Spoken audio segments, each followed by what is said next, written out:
प्यारे प्यारे दोस्तों, नमस्कार। स्वागत है आप सभी का मेरे YouTube चैनल में। और आज हम लोग NCERT कक्षा 11 चैप्टर 10 के नेक्स्ट पार्ट को पढ़ेंगे। इसका फर्स्ट पार्ट मैंने पहले ही अपलोड कर दिया है।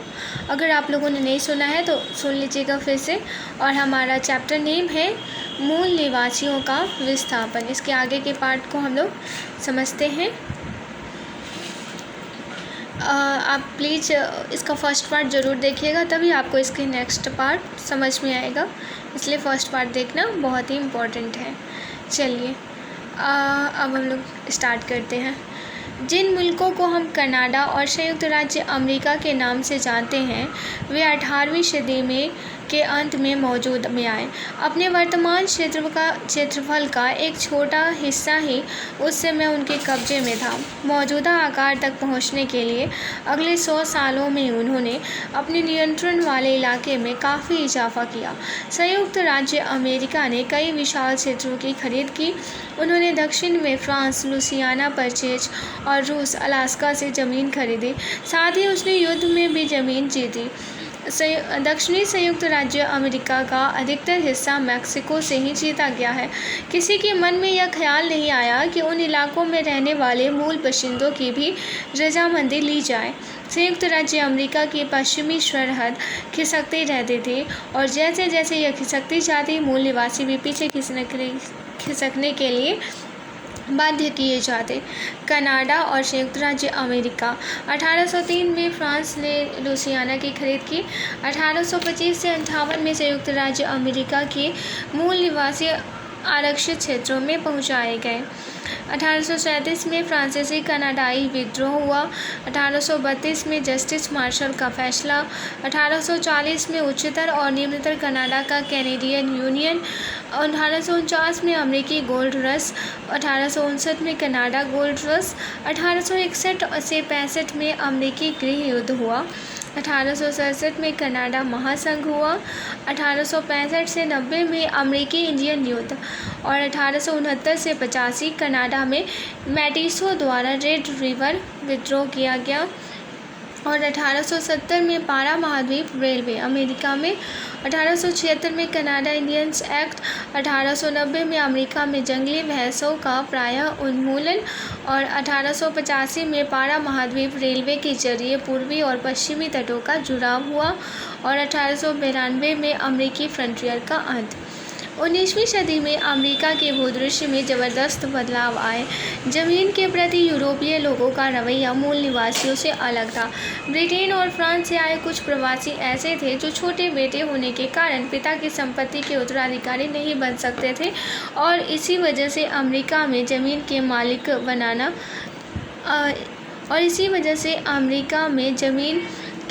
बनना चाहते थे। ब्रिटेन और फ्रांस से आए कुछ प्रवासी ऐसे थे जो छोटे बेटे होने के कारण पिता की संपत्ति के उत्तराधिकारी नहीं बन सकते थे, और इसी वजह से अमेरिका में ज़मीन के मालिक बनना चाहते थे। बाद में जर्मनी, स्वीडन और इटली जैसे मुल्कों से ऐसे अप्रवासी उमड़ पड़े जिनकी ज़मीनें बड़े किसानों के हाथ चली गई थी, और वे ऐसी ज़मीन चाहते थे जिसे अपना कह सके।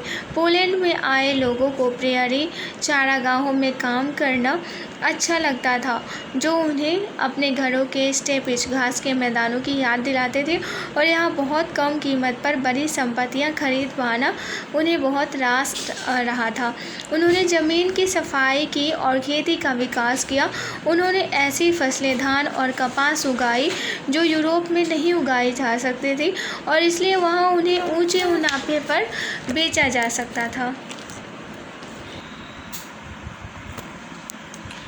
अपने विस्तृत खेतों को जंगली जानवर, भेड़िए और पहाड़ी शेरों से बचाने के लिए उन्होंने शिकार के जरिए उनका सफाया ही कर दिया। 1873 में कंटीले तारों की खोज के बाद ही वे अपने को पूरी तरह सुरक्षित महसूस कर पाए। यहाँ पे आप देख सकते हैं फ्लोरिडा का एक पशु फार्म। यहाँ पे फ्लोरिडा के एक पशु फार्म को दर्शाया गया है।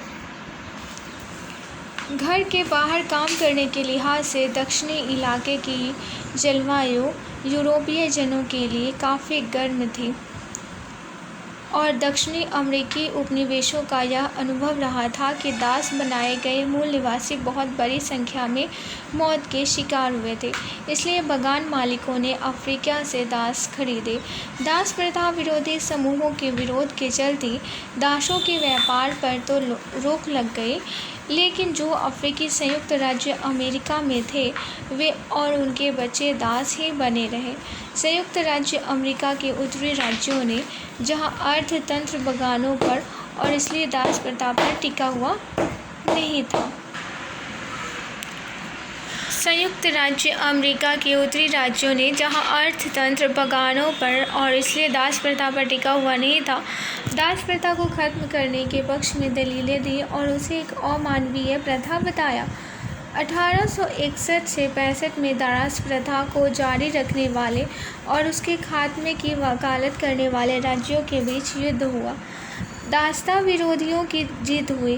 दास प्रथा खत्म कर दी गई। हालांकि अफ्रीकी मूल के अमेरिकियों को नागरिक स्वतंत्रताओं के लिए अपने संघर्ष में विजय 20वीं सदी से आकर ही मिल पाई और तभी स्कूलों तथा ट्रेनों बसों में उन्हें अलग रखने की व्यवस्था समाप्त हुई।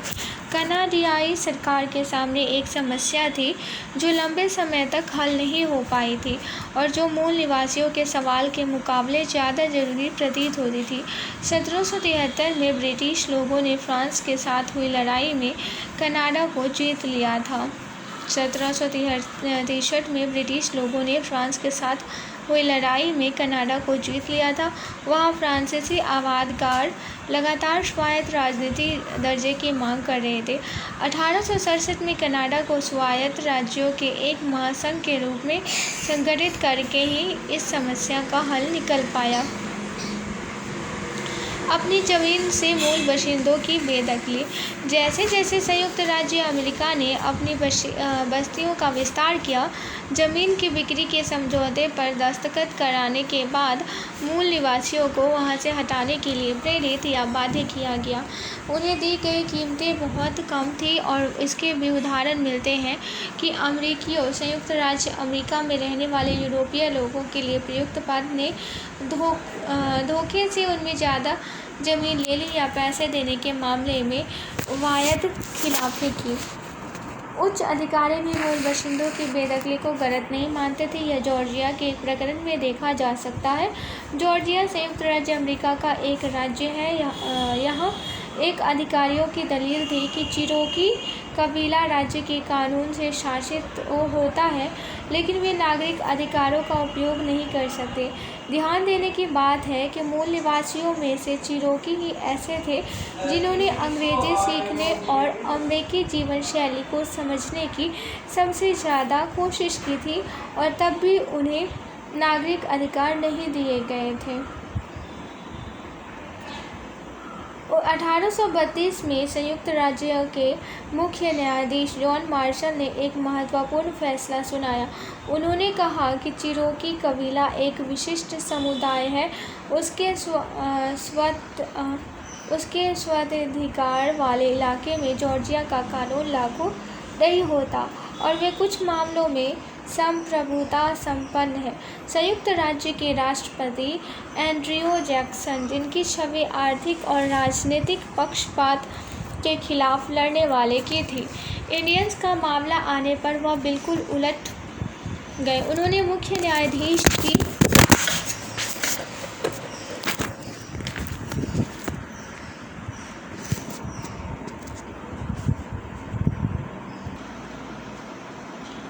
इस बात का मान रखने से इनकार कर दिया और चिरोकियों को अपनी ज़मीन से हाँककर विस्तृत अमेरिकी मरुभूमि की ओर खदेड़ने के लिए अमेरिका की फ़ौज भेज दी। जिन 1500 लोगों को वहां से हटने पर मजबूर किया गया, उनमें से 1/4 अपने आंसुओं की राह टेल्स ऑफ टीयर्स के सफ़र में ही मर खप गए। जिन लोगों ने पहले से रहने वाले कबीलों की ज़मीनें ले ली, वे इस आधार पर अपने को उचित ठहराते थे कि चूँकि मूल निवासी ज़मीन का अधिकतर इस्तेमाल करना नहीं जानते थे, इसलिए वह उनके कब्जे में रहनी ही नहीं चाहिए। वे इस बिना पर ही भी मूल निवासियों की आलोचना करते कि वे आलसी हैं, इसलिए बाजार हेतु उत्पादन करने में अपने शिल्प कौशल का इस्तेमाल नहीं करते। अंग्रेजी सीखने और ढंग के कपड़े, जिसका मतलब था यूरोपीय जैसे कपड़े पहनने में उनकी दिलचस्पी नहीं है। कुल मिलाकर उनका कहना यह था कि वे मूर्ख अपने लायक ही हैं। खेती की ज़मीन निकालने के लिए प्रेयरीज साफ की गई और जंगली भैंसों को मारा गया। एक फ्रांसीसी आगंतुक ने लिखा, आदिम जानवरों के साथ साथ आदिम मनुष्य लुप्त हो जाएगा। इन दो तरह के जनसांख्यिकीय आंकड़ों पर टिप्पणी करें। मूल निवासी संयुक्त राज्य अमेरिका 1820 में, स्पेनी अमेरिका 1800 में। मूल निवासी 6 लाख, स्पेनी अमेरिका 75 लाख थे। गोरे 90 लाख, स्पेनी अमेरिका 33 लाख। मिली जुले यूरोपीय 1 लाख, 700 में 53 लाख और काले 19 लाख, इसमें 8 लाख। स्पेनी अमेरिका में कुल 1 करोड़ 16 लाख, 1 करोड़ 69 लाख थे। इस बीच मूल निवासी पश्चिम की ओर धकेल दिए गए। उन्हें स्थायी तौर पर अपनी ज़मीन दे दी गई थी, लेकिन अक्सर उन्हें उस जगह से भी बेदखल होना पड़ता था जब उनकी ज़मीन के अंदर सीसा, सोना या तेल जैसे खनिज के होने का पता चलता। प्रायः कई समूहों को मूलतः किसी एक के कब्जे वाली ज़मीन में ही साझा करने के लिए बाध्य किया जाता, जिससे उनके बीच झगड़े हो जाते। मूल निवासी छोटे इलाके में कैद कर दिए गए थे, जिन्हें रिजर्वेशन आरक्षण कहा जाता था। ये प्रायः ऐसी ज़मीन होती थी जिनके साथ उनका पहले से कोई रिश्ता नहीं होता था। ऐसा नहीं है कि अपनी ज़मीनें उन्होंने बिना लड़े छोड़ दी हो। संयुक्त राज्य की फ़ौजी ने 1865 से 1890 के बीच विद्रोहों की एक पूरी श्रृंखला का दमन किया था। कनाडा में 1869 से 1885 के बीच मेटिस यूरोपीय मूल निवासी के वंशज के सशस्त्र विद्रोह हुए थे, लेकिन इन लड़ाइयों के बाद उन्होंने हार मान ली। 1854 में संयुक्त राज्य अमेरिका के राष्ट्रपति को मूल निवासियों के एक नेता सिएटल के प्रधान का खत मिला। राष्ट्रपति ने प्रधान से एक समझौते पर दस्तखत करने के लिए कहा था। समझौते के अनुसार सिएटल के लोगों की रिहायशी ज़मीन का एक बड़ा हिस्सा अमेरिकी सरकार को सौंपा जाना था। प्रधान ने जवाब दिया, आप आकाश को भूमि की ऊष्मा को कैसे खरीद या बेच सकते हैं?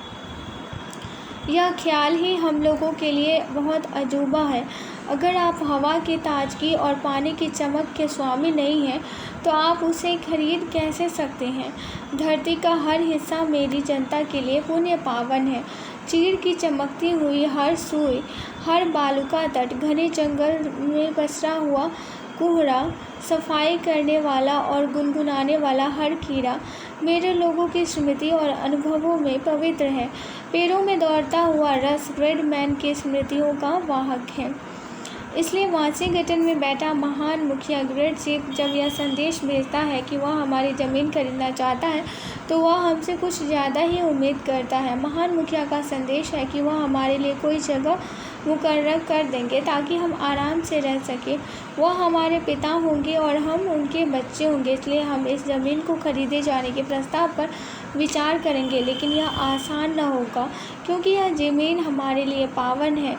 धाराओं और नदियों में बहता हुआ चमकीला पानी सिर्फ पानी नहीं है, वह हमारे पुरखों का लहू है। अगर हम आपको ज़मीन बेच दें, तो आपको यह याद रखना होगा कि वह पवित्र है और अपने बच्चों को सिखाना होगा कि वह पवित्र है। और उसके तालाबों के निथरे हुए पानी में दिखता हर मुद्दा प्रतिबिंब मेरी जनता के जीवन की घटनाओं और स्मृतियों का बयान करता है। पानी की कलकल मेरे पिता की आवाज़ है। मानव शास्त्र। यह महत्वपूर्ण है कि इसी समय 1840 के दशक से उत्तरी अमेरिका में मानव शास्त्र विषय, जो कि फ्रांस में विकसित हुआ था, की शुरुआत हुई। यह शुरुआत स्थानीय आदिम समुदायों और यूरोप के सभ्य समुदायों के बीच के अंतर के अध्ययन के लिए हुई थी। कुछ मानवशास्त्रियों ने यह स्थापित किया कि जिस तरह यूरोप में आदिम लोग नहीं पाए जाते, उसी तरह अमेरिकी मूल निवासी भी समाप्त हो जाएंगे। मूल निवासी का एक घर। 1862 में पुरातत्वविदों ने इसे पहाड़ों के बीच में ले जाकर व्योमिंग के एक संग्रहालय में रखा।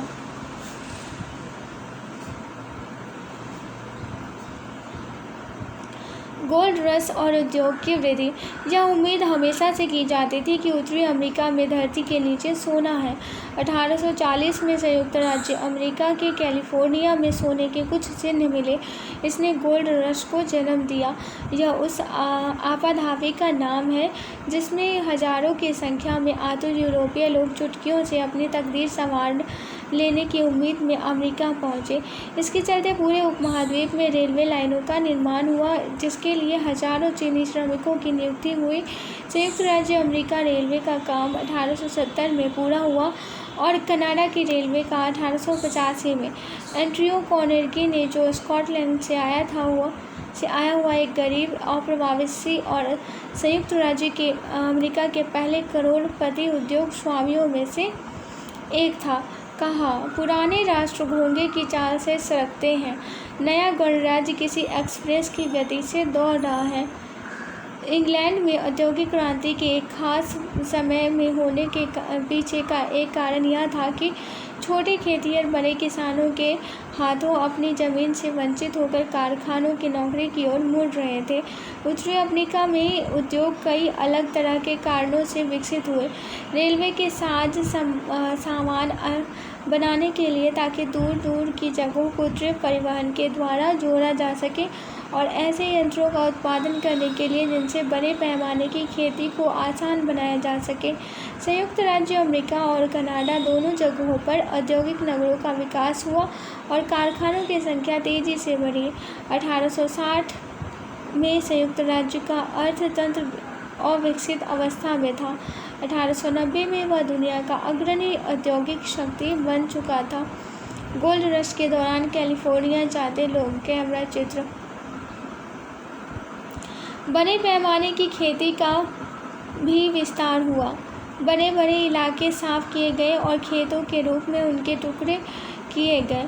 1890 तक आते आते जंगली भैंसों का लगभग पूरी तरह उन्मूलन किया जा चुका था और इस तरह शिकार वाले वह जीवन चर्चा भी समाप्त हुई जिसे मूल बाशिंदे सदियों से जीते आ रहे थे। 1892 में संयुक्त राज्य अमेरिका का महाद्वीप विस्तार हो चुका था। प्रशांत महासागर और अटलांटिक महासागर के बीच का यह क्षेत्र राज्यों में विभाजित करता जा चुका था। अब कोई फ्रंटियर नहीं रहा जो कई दशकों तक यूरोपीय आबादकारों को पश्चिम की ओर खींचता रहा था। कुछ ही वर्षों के भीतर संयुक्त राज्य अमेरिका हवाई और फिलीपींस में अपने उपनिवेश बना रहा था। वह एक साम्राज्यवादी शक्ति बन चुका था। ऊपर संयुक्त राज्य अमेरिका द्वारा अप्रवासियों का स्वागत रंगीन छपाई 1909 में है।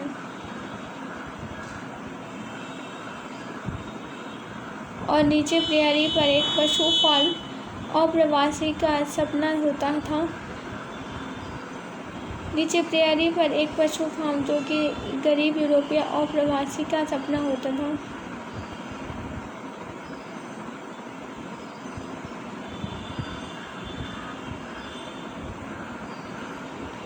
संवैधानिक अधिकार।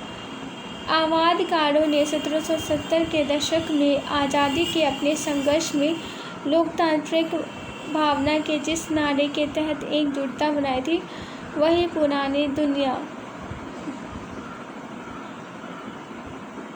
के राजशाही और अभिजात तंत्र के खिलाफ संयुक्त राज्य अमेरिका की पहचान की गई।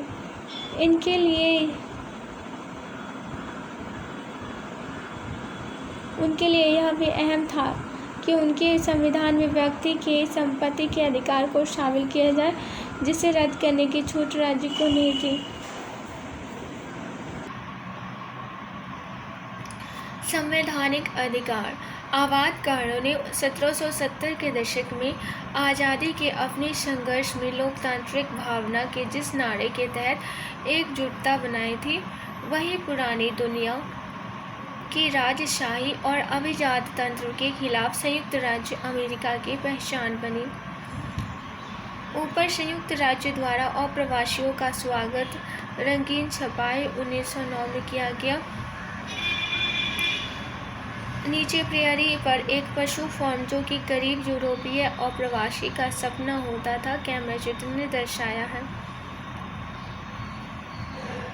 उनके लिए यह भी अहम था कि उनके संविधान में व्यक्ति की संपत्ति के अधिकार को शामिल किया गया, जिसे रद्द करने की छूट राज्य को नहीं थी। लेकिन लोकतांत्रिक अधिकार, राष्ट्रपति और कांग्रेस के प्रतिनिधियों के चुनाव में वोट देने का अधिकार और संपत्ति का अधिकार दोनों सिर्फ गोरे लोगों के लिए थे। एक कनाडाई मूल निवासी डेनियल पॉल ने 2000 में इस ओर ध्यान खींचा कि अमेरिकी स्वाधीनता संग्राम और फ्रांसीसी क्रांति के समय लोकतंत्र के पक्ष में आवाज़ बुलंद करने वाले थॉमस पाइन ने समाज का संगठन करने के लिए इंडियंस का इस्तेमाल एक मॉडर्न के तौर पर किया था। इसके आधार पर उसने दलील दी, अमेरिकी मूल निवासियों ने मिसाल बनकर यूरोपीय लोगों के लंबे लोकतंत्रोन्मुखी आंदोलन के बीच बुए थे। महान जर्मन दार्शनिक कार्ल मार्क्स 1818 से 1883 ने अमेरिकी फ्रंटियर को आखिर सकारात्मक पूंजीवादी यूटोपिया के रूप में देखा है। सीमाहीन प्रकृति और स्थान जिसके अनुरूप अपने को ढालती है, मुनाफे की सीमाहीन चाहत, बस्तियान एंड कैरिब मुद्रे से बदलाव की लहर। 1920 के दशक तक संयुक्त राज्य अमेरिका और कनाडा के मूल निवासियों के लिए कुछ भी बेहतर होना शुरू नहीं हुआ। संयुक्त राज्य अमेरिका की समस्त जनता को प्रभावित करने वाली बड़ी आर्थिक मंदी के कुछ साल पहले 1928 में समाज वैज्ञानिक लेवाइस मैरियम के निर्देशन में संपन्न हुआ एक सर्वेक्षण प्रकाशित हुआ, the problem of Indian administration, जिसमें रिजर्वेशन में रह रहे मूल निवासियों की स्वास्थ्य एवं शिक्षा सुविधाओं की दरिद्रता का बड़ा ही दारुण चित्र प्रस्तुत किया गया था। गोरे अमेरिकियों के मन में उन मूल निवासियों के प्रति सहानुभूति जगी जिन्हें अपनी संस्कृति को पूरा निभाने से रोका जाता था और साथ ही साथ नागरिकता के लाभों से भी वंचित रखा जाता था। इसने संयुक्त राज्य अमेरिका में एक युगांतकारी कानून को जन्म दिया, 1934 का इंडियन रीऑर्गेनाइजेशन एक्ट, जिसके द्वारा रिजर्वेशन में मूल निवासियों को ज़मीन खरीदने और ऋण लेने का अधिकार हासिल हुआ। 1950 और 60 के दशकों में संयुक्त राज्य और कनाडा की सरकारों ने मूल बाशिंदों के लिए किए गए विशेष प्रावधानों को खत्म करने पर इस उम्मीद से विचार किया कि इससे वे मुख्य धारा में शामिल होंगे, अर्थात वे यूरोपीय संस्कृति को अपनाएंगे। लेकिन मूल बाशिंदे ऐसा नहीं चाहते थे। 1954 में अनेक मूल निवासियों ने अपने द्वारा किए गए डिक्लेरेशन ऑफ इंडियन राइट्स में इस शर्त के साथ संयुक्त राज्य अमेरिका की नागरिकता स्वीकार की कि उनके रिजर्वेशन वापस नहीं लिए जाएंगे और उनकी परंपराओं में दखलअंदाजी नहीं की जाएगी।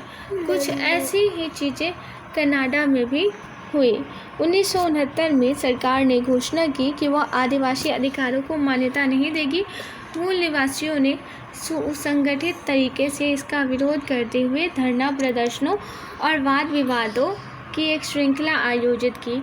1982 में एक संवैधानिक धारा के तहत मूल निवासियों के मौजूदा आदिवासी अधिकारों और समझौता आधारित अधिकारों को स्वीकृति मिलने तक यह सवाल हल नहीं हो पाया, परंतु इन अधिकारों की बारीकियों के बारे में बहुत से फैसले बाकी है।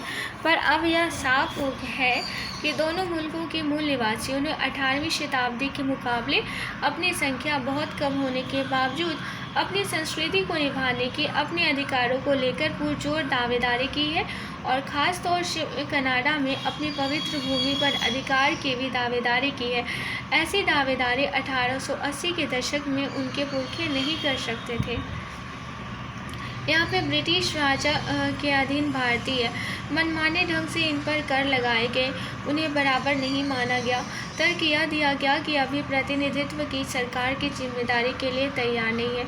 अमेरिका और ऑस्ट्रेलिया के मूल निवासी, इन्हें नागरिक के रूप में नहीं देखा गया और समान माना गया। तर्क यह दिया गया कि ये पिछड़े हुए आदिम मानव हैं जिनकी कोई स्थानबद्ध कृषि नहीं थी, भविष्य के बारे में न ज़्यादा सोचते थे, न बचत करते थे, उनके पास शहर नहीं थे।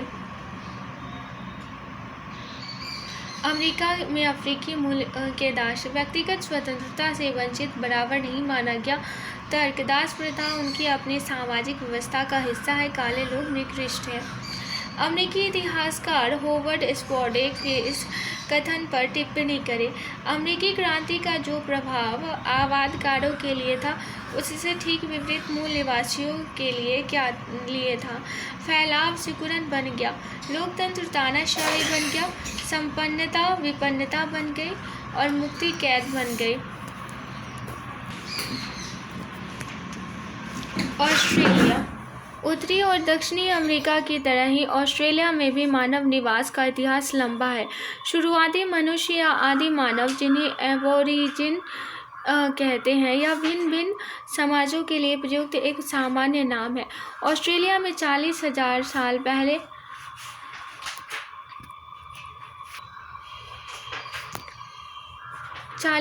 साल पहले आने शुरू हुए, संभवतः उससे भी पहले से। वे ऑस्ट्रेलिया के साथ एक भू सेतु से जुड़े न्यू गिनी से आए थे। मूल निवासियों की अपनी परंपराओं के हिसाब से वे ऑस्ट्रेलिया आए नहीं थे, बल्कि हमेशा से यहीं थे। बीती सदियां स्वप्न काल कही जाती थी। इस कथन को समझना यूरोपीय लोगों के लिए मुश्किल था, क्योंकि इसमें अतीत और वर्तमान का अंतर धुंधला हो जाता था। 18वीं सदी के आखिरी दौर में ऑस्ट्रेलिया में मूल निवासियों के 350 से 750 तक समुदाय थे। हर समुदाय की अपनी भाषा थी। इनमें से 200 भाषाएं आज भी बोली जाती है। देशी लोगों का एक और विशाल समूह उत्तर में रहता है, जिसे टॉरस स्ट्रेट टापुवासी कहते हैं। एबोरिजिनी शब्द इनके लिए इस्तेमाल नहीं होता, क्योंकि यह माना जाता है कि वे कहीं और से आए हैं और एक अलग नस्ल के हैं। 2005 में कुल मिलाकर वे ऑस्ट्रेलिया की आबादी का 2.4% हिस्सा थे। ऑस्ट्रेलिया की आबादी बहुत छितराई हुई है और आज भी वहाँ के ज़्यादातर शहर समुद्र तट के साथ साथ बसे हैं, जहाँ 1770 में ब्रिटिश लोग पहली बार पहुँचे थे, क्योंकि बीच का इलाका शुष्क मरुभूमि है। यूरोपियों का ऑस्ट्रेलिया पहुँचना। 1606 में डच यात्रियों ने ऑस्ट्रेलिया को देखा। 1642 में तास्मान इस टापू पर पहुँचा। बाद में टापू का नाम तस्मानिया रखा गया। 1770 में जेम्स कुक बॉटनी खाड़ी पहुँचता है और जिसका नामकरण हुआ न्यू साउथ वेल्स। 1788 में ब्रिटेन के पंडितों की बस्ती बनाई गई। सिडनी की स्थापना हुई। यहाँ पे हिंद महासागर ऑस्ट्रेलिया महाद्वीप को दिखाया गया है। और सिडनी की स्थापना कब हुई है? 1788 में। और ऊपर में डार्विन है, नीचे एडिलेड है, यहाँ साइड में देख सकते हैं समुद्र के किनारे पर्थ है, मेलबोर्न है, कैनबरा है, सिडनी है, नीचे तस्मानिया है और यहाँ पे न्यूजीलैंड को देख सकते हैं। ऑस्ट्रेलिया में यूरोपीय आबादकारों, मूल निवासियों और ज़मीन के बीच आपसी रिश्तों का किस्सा उत्तरी और दक्षिणी अमेरिका के किस्से से कई बिंदुओं पर मिलता जुलता है। हालांकि इसकी शुरुआत 300 साल बाद हुई। मूल निवासियों के साथ हुई मुलाकात को लेकर कैप्टन कुक और उसके जत्थे के आरंभिक ब्यौरे मूल निवासियों के दोस्ताना व्यवहार के बारे में उत्साहपूर्ण है। लेकिन जब एक मूल निवासी ने कुक की हत्या कर दी, हवाई में, ऑस्ट्रेलिया में नहीं, तब ब्रिटिशों का रवैया पूरी तरह से उलट गया। जैसा कि प्रायः होता आया है, इस तरह की एक घटना औपनिवेशिक ताकतों द्वारा बाद में दूसरे के खिलाफ किए गए हिंसक व्यवहार का औचित्य साबित करने के लिए इस्तेमाल की गई। सिडनी के इलाके का एक वर्णन 1790। ब्रिटिशों की उपस्थिति ने आदिवासियों के उत्पादन को नाटकीय ढंग से अस्त व्यस्त कर दिया। हजारों भूखे मुखों के आने से, जिनके पीछे पीछे सैकड़ों और आए, स्थानीय खाद्य संसाधनों पर अभूतपूर्व दबाव पड़ा। तो दारुक लोगों ने इन सब के बारे में क्या सोचा होगा?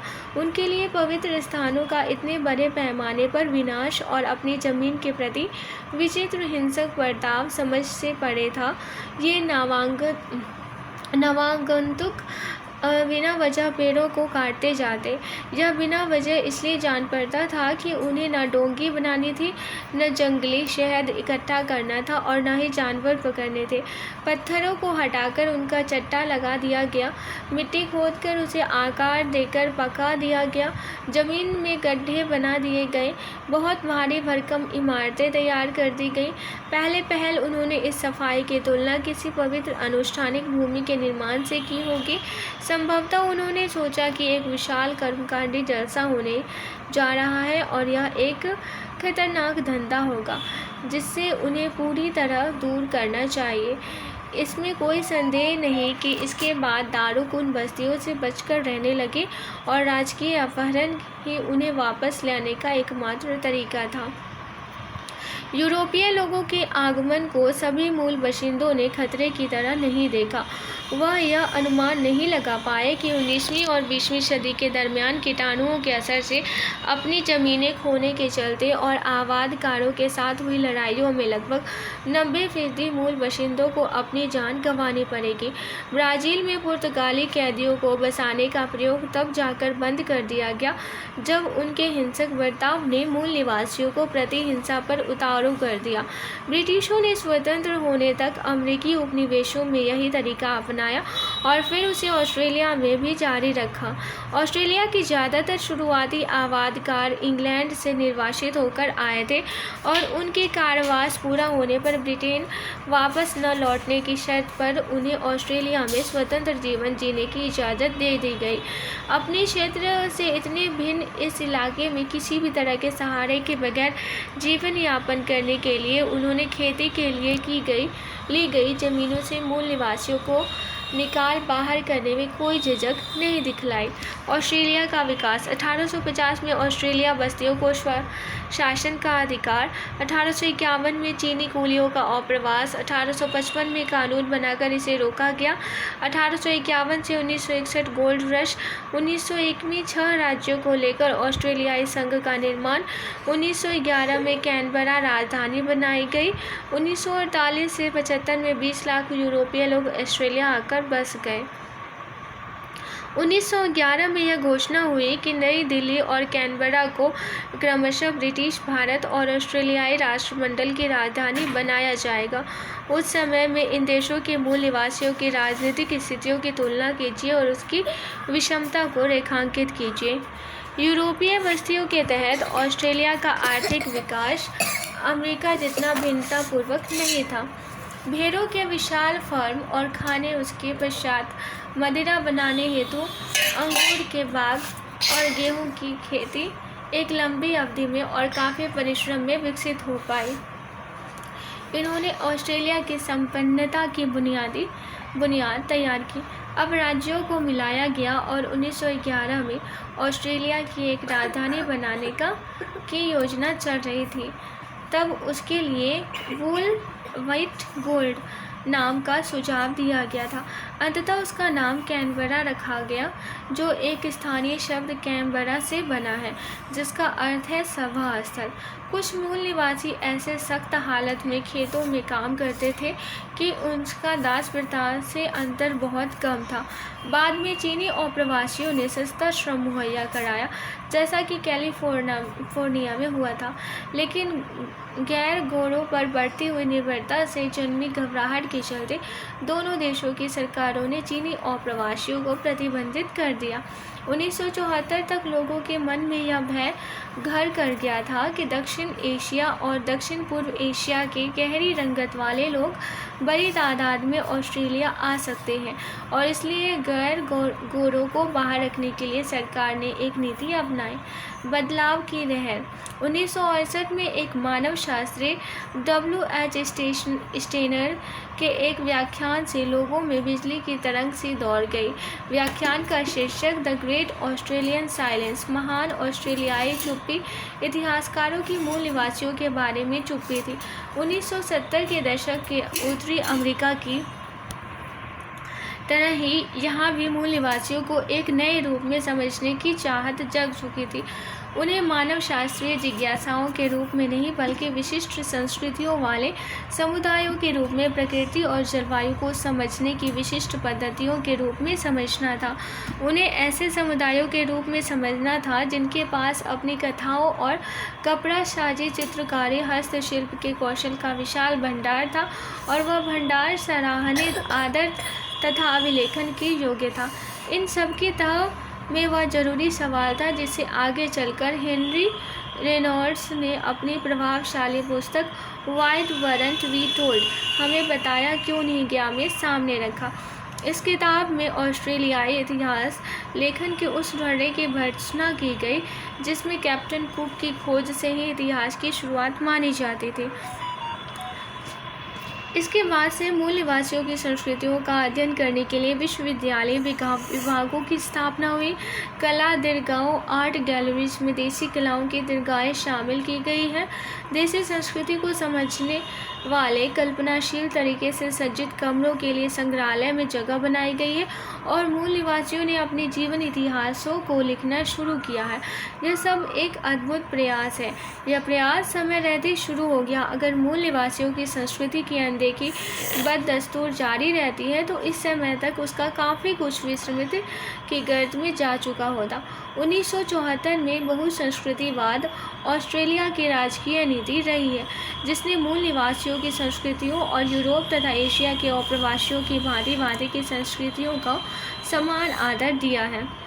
विदीर्ण हृदय वाली मेरी बहन कहती, मैं नहीं जानती कि कागज़ की छाल पर रखी तुम्हारे सपनों के समय की हर्ष विषादमय कहानियों के लिए मैं तुम्हें कैसे धन्यवाद दूँ। तुम गहरी रंगत वाले उन बच्चों में से एक थी जिनके साथ खेलने की मुझे इजाज़त न थी। नदी तट पर अपना खेमा गाड़ने वाले गलत रंग के लोग। मैं तुम्हें गोरा न बना सकी, इसलिए काफ़ी देर से मैं तुम्हें मिली। काफ़ी देर से शुरुआत हुई जानने की। उन्होंने मुझे नहीं बताया कि जिस ज़मीन को मैं इतना प्यार करती हूँ वह तुम्हारे ही हाथों से छीनी गई। 2 स्वप्न समय उडगेरो नुनक्कल के लिए। ऑस्ट्रेलियाई लेखिका जूडिथ राइट 1915 से 2000 ने ऑस्ट्रेलियाई मूल निवासियों के अधिकारों के लिए जोरदार आवाज़ बुलंद की। उसने गोरे और मूल निवासियों को अलग अलग रखने से होने वाले कई नुकसानों को लेकर अत्यंत प्रभावशाली कविताएं लिखी। 1970 के दशक से जब संयुक्त राष्ट्र संघ और दूसरी अंतर्राष्ट्रीय एजेंसियों की बैठकों में मानवाधिकार शब्द सुनाई पड़ने लगा, ऑस्ट्रेलियाई जनता को यह एहसास हुआ कि संयुक्त राज्य अमेरिका, कनाडा और न्यूजीलैंड के विपरीत ऑस्ट्रेलिया में यूरोपीय लोगों द्वारा किए गए भूमि अधिग्रहण को औपचारिक बनाने के लिए मूल निवासियों के साथ कोई समझौता पत्र तैयार नहीं किया गया है। सरकार हमेशा से ऑस्ट्रेलियाई की ज़मीन को टेरा न्यूलियस कहती आई थी। इसका मतलब था जो किसी की नहीं है। इसके अलावा वहाँ अपने आदिवासी रिश्तेदारों से छीने गए मिश्रित रक्त वाले मूल निवासी यूरोपीय बच्चों का एक लंबा और यंत्रणापूर्ण इतिहास भी था। इन सवालों पर खड़े हुए आंदोलन के कारण तहकीकातें शुरू हुई और 2 महत्वपूर्ण निर्णय लिए गए। एक इस बात को मान्यता देना कि मूल निवासियों का ज़मीन के साथ, जो कि उनके लिए पवित्र है, मजबूत ऐतिहासिक संबंध रहा है और इसका आदर किया जाना चाहिए। 2 पिछली गलतियों को धोया तो नहीं जा सकता, लेकिन गोरों और रंग बिरंगी लोगों को अलग अलग रखने की कोशिश करके बच्चों के साथ जो अन्याय किया गया है उसके लिए सार्वजनिक रूप से माफ़ी मांगी जानी चाहिए। 1974 में गोरे ऑस्ट्रेलिया की नीति का खात्मा, एशियाई अप्रवासियों को प्रवेश की इजाज़त। 1992 में ऑस्ट्रेलियाई हाई कोर्ट द्वारा माबो केस में टेरा न्यूलियस की कानूनी अवैधता की घोषणा और 1770 के पहले से ज़मीन पर मूल निवासियों के दावों को मान्यता। 1995 में आदिवासी और टॉरस स्ट्रेट टापुवासी बच्चों को उनके परिवारों से अलग किए जाने के मामले में राष्ट्रीय जांच। 1999 में 1820 से 1970 के दशक के बीच गुम हुए बच्चों से माफ़ीनामे के तौर पर राष्ट्रीय क्षमा याचना दिवस, नेशनल सॉरी डे, 26 मई। अभ्यास के प्रश्न को देख लेते हैं। दक्षिणी और उत्तरी अमेरिका के मूल निवासियों के बीच के फ़र्कों से संबंधित किसी बिंदु पर टिप्पणी करिए। क्वेश्चन नंबर 2 है आपका, आप 19वीं सदी के संयुक्त राज्य अमेरिका में अंग्रेजी के उपयोग के अतिरिक्त अंग्रेज़ों के आर्थिक और सामाजिक जीवन की कौन सी विशेषताएं देखते हैं। क्वेश्चन नंबर 3 है, अमेरिकियों के लिए फ्रंटियर के क्या मायने थे। और क्वेश्चन नंबर 4 है, इतिहास की किताबों में ऑस्ट्रेलिया के मूल निवासियों को शामिल क्यों नहीं किया गया था। संक्षेप में निबंध लिखिए। लोगों की संस्कृतियों को समझने में संग्रहालय की गैलरी में प्रदर्शित चीज़ें कितनी कामयाब रहती है। किसी संग्रहालय को देखने के अपने अनुभव के आधार पर 100 उदाहरण विचार करिए। 6 है हमारा, कैलिफोर्निया में 4 लोगों के बीच 1880 में हुई किसी मुलाकात की कल्पना कीजिए। ये 4 लोग हैं, एक अफ्रीकी गुलाम, एक चीनी मजदूर, गोल्डस रश के चक्कर में आया हुआ एक जर्मन और होपी कबीले का एक मूल निवासी। उनकी बातचीत का वर्णन कीजिए। तो आज के लिए बस इतना ही। आशा करती हूँ ये लेक्चर आप लोगों को पसंद आया होगा, और पसंद आया है तो लाइक, शेयर और सब्सक्राइब ज़रूर कीजिएगा। ये लेक्चर सुनने के लिए आप सभी का बहुत बहुत धन्यवाद।